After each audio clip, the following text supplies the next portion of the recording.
So ayan mga kapare-koy, sa nagtatanong po dyan sa akin mga followers ko kung may biyahe pong Donsol. Nandito po kami ngayon, Donsol, Sorsogon. Nandito po kami sa terminal ng Donsol, oh. Ay, ito po yung bus namin, 1801. Papunta po kami ng Cubao, PTX LRT. Ayan, sa mga nagtatanong po dyan, ayan po yung aming biyahe.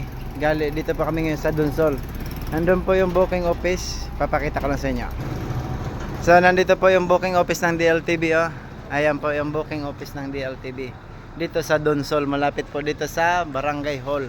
Ayan po yung Barangay Hall ng multipurpose pala yan ng Barangay Hall. Ayan. Ayan po. Ito po yung 1801. Kaya sa mga nagtatanong po dyan, nandito po kami. Hanapin nyo lang dito si ito yung aming booker. Alright. So ayan, nandito po tayo sa terminal ng Donsol. So ayan po, ipapakita ko po yung loob ng 1801. Ayan po yung 1801. Ito po yung loob ng 1801. Okay.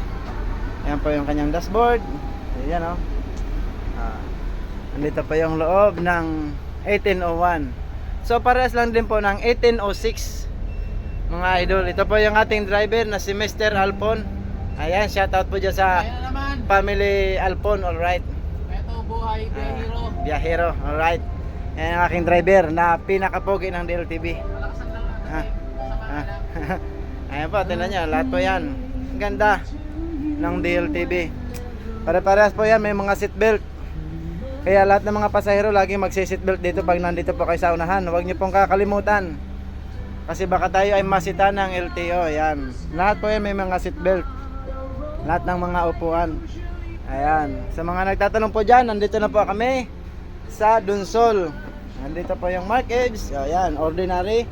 So ayan, ayan po yung mga pasahero namin. Tsaka ito yung aking driver na si Mr. Dinyiga na taga Bakun, Sorsogon. Ayan, ito yung pinakapugi ng DLTV talaga. Alright. Yan ang huwarang driver, Mr. Dinyiga. Ayan, yan driver dito sa 1801. Ayan. Ito yung biyahe namin, biyaheng Cubao LRT Buendia. So ayan po yung pasahero ng DLTV. Ayan, oh. Ayan, umakyat na sila. Ayan po yung estribo. Ayan yung compartment ng DLTV. Ayan, magsasakay lang kami ng gamit.